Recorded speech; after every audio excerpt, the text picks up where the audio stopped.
unanunua mkate, jamani chukua hii heavy bread maker, unga, jamani hata ukitaka kutumia asali, unatengeneza mkate wako kwa ingredients unazojua wewe, mayai wewe mwenyewe, jamani wagonjwa wa kisukari, au unataka mkate ambao duniani au madukani watengeneza, chukua hii bread maker, natumia unit moja tu kutengeneza mkate moja tu, alafu inachanganya yenyewe, inaumua yenyewe, inapika, na sio mkate tu, mpaka keki, sijui ya mira hapo nimeweka chumvi, unaweka mayai, jamani nimetumia asali sio sukari, unaweka zako mafuta, mimi nitumia Prestige, umeona? Usisahau yai unaweka, kama ukiwa nayo usipokuwa na hata na Livingstone, umeona ingredients zangu zo, sishiki kwa mikono, inachanganya yenyewe, inaumua yenyewe, jamani kaeka na ufuta kidogo, ufuta na vanilla, ili mkate wangu utoke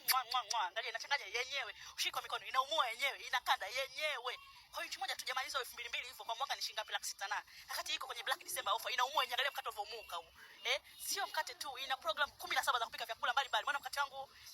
dakika chache tu mkate tayari. Sana mtu na Livingstone jamani, jamani watu wanakuwa wamesema kutolea huo mkate ulikuwa mtambo kuliko kawaida, nimeutoa, inatoka hiyo sufuria yake, unabidua jamani, na kichako cha mkate kama kichako cha kawaida unakata, chai ya maziwa, ukiwa na mwembe za Prestige, ukiwa na mwembe za jam, lakini hata kawaida unatengeneza mkate unaujua wewe mwenyewe, kwa mikono yako mwenyewe. Jamani kwa mkate mtamu sana, sijawahi kula maishani, wala dukani haupatikani.